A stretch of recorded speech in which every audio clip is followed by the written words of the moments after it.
Bismillah, Assalamualaikum warahmatullahi wabarakatuh. Hai, kembali bersama saya Siti Rohima dari kelas 4C dengan NIM 12350101001. Nah, jadi di sini saya akan mereview buku karyanya Abah Asep Ahmad Hidayat. Nah, sebelumnya kan saya sudah pernah mereview salah satu karya beliau gitu. Nah, di sini saya akan mereview 3 buku sekaligus. Namun sebelum itu saya sudah menyiapkan gitu ya beberapa rangkuman reviewan saya dari ketiga buku ini. Nah, mungkin karena takutnya nanti ada yang terlewat, jadi saya akan membacakannya. Oke ya. Oke, kita mulai dari buku yang pertama. Itu Sejarah Tasawuf dan Tarekat. Nah, buku ini tuh merupakan buku bahan ajar di semester 2 kemarin gitu ya. Buku ini membahas tema yang lumayan dalam gitu, yakni sejarah dan konsep tasawuf serta tarekat. Abah mengulasnya dengan pendekatan sejarah dan pemikiran mulai dari asal-usul istilah tasawuf, tokoh-tokohnya hingga perkembangan tarekat di kawasan Asia Barat, Afrika Utara, dan Asia Tenggara. Nah, kita mulai dulu dari pengertian tasawuf itu sendiri. Nah, dalam buku ini tasawuf punya banyak arti gitu, tergantung siapa yang mengartikan. Misalnya dari kaum orientalis. Kaum orientalis ini banyak mengartikan istilah tasawuf ini dengan menggunakan pendekatan etimologi. Misalnya nih ya, katanya tasawuf ini berasal dari kata suf yang artinya itu bulu domba, atau juga syafi yang artinya orang suci. Tapi menurut Abu Yazid Al-Bustami, tasawuf adalah praktik spiritual yang melibatkan pembersihan jiwa, akhlak luhur, dan keintiman dengan Allah secara utuh gitu. Sementara dalam literatur klasik, tasawuf dijelaskan sebagai ilmu yang membersihkan hati dan memperbaiki perilaku manusia. Nah, kalau kita berbicara tentang tasawuf, tidak akan bisa lepas gitu dari yang namanya makom. Apa sih makom gitu? Makom ini merupakan tingkatan spiritual seseorang gitu. Jadi seseorang kedekatan seseorang dengan Allah itu memiliki tingkatan gitu ya. Seperti misalnya Imam Al-Ghazali gitu. Beliau menyebutkan ada 8 tingkatan gitu, tingkatan atau makom. Di antaranya ada taubat, sabar, zuhud, tawakal, mahabbah, ma'rifat, dan juga ridho. Lanjut ke tarekat. Tapi sebelum ke tarekat kita bahas dulu deh. Sebenarnya ya, istilah tasawuf ini tuh belum ada gitu di zaman Nabi.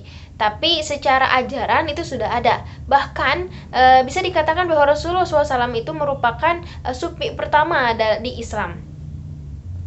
Istilah tasawuf ini tuh baru populernya itu di abad ke-6, abad ke-7 dan 8 gitu ya.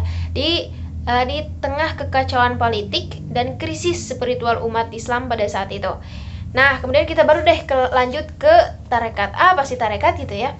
Tarekat adalah jalan atau metode yang ditempuh oleh seorang sufi untuk mendekatkan diri kepada Allah gitu. Misalnya, ada satu tokoh yang berasal dari Irak, itu merupakan sufi perempuan yang mungkin terkenal banget gitu ya, dan mungkin sudah tidak asing lagi mungkin ya di telinga kalian. Nah, itu Rabiah Al-Adawiyah. Rabiah Al-Adawiyah ini tuh memiliki ajaran gitu, namanya itu mahabbah, dimana cinta murni kepada Allah gitu, tanpa pamrih, bukan karena takut siksa atau ingin pahala. Nah, beliau ini tuh rela tidak menikah gitu ya sepanjang hidupnya, saking cintanya beliau kepada Allah Subhanahu wa taala. Beliau itu mempasrahkan diri gitu ya kepada Allah. Memasrahkan, bukan mempasrah. Oke, kita lanjut ke buku selanjutnya. Buku Studi Kawasan Dunia Islam. Nah, kalau buku ini digunakan sebagai buku ajaran di semester 3 kemarin. Oke, buku ini membahas tentang studi kawasan, sebuah pendekatan multidisipliner yang mempelajari wilayah-wilayah dunia Islam dari berbagai perspektif gitu ya. Mulai dari sejarahnya, sosial, politik, hingga budaya. Nah, Abah ini menyoroti pentingnya bidang ini karena di Indonesia sendiri ternyata gitu ya, referensi yang berkaitan dengan studi kawasan yang berbahasa Indonesia itu jarang. Makanya Abah itu menulis buku ini untuk menjawab kekhawatiran tersebut gitu ya, untuk mempermudah pencarian referensi tersebut. Nah, studi kawasan ini mulai berkembang kapan gitu ya? Studi kawasan ini mulai berkembang sejak abad ke-18 saat bangsa-bangsa Eropa melakukan ekspansi besar-besaran ke Asia dan Afrika.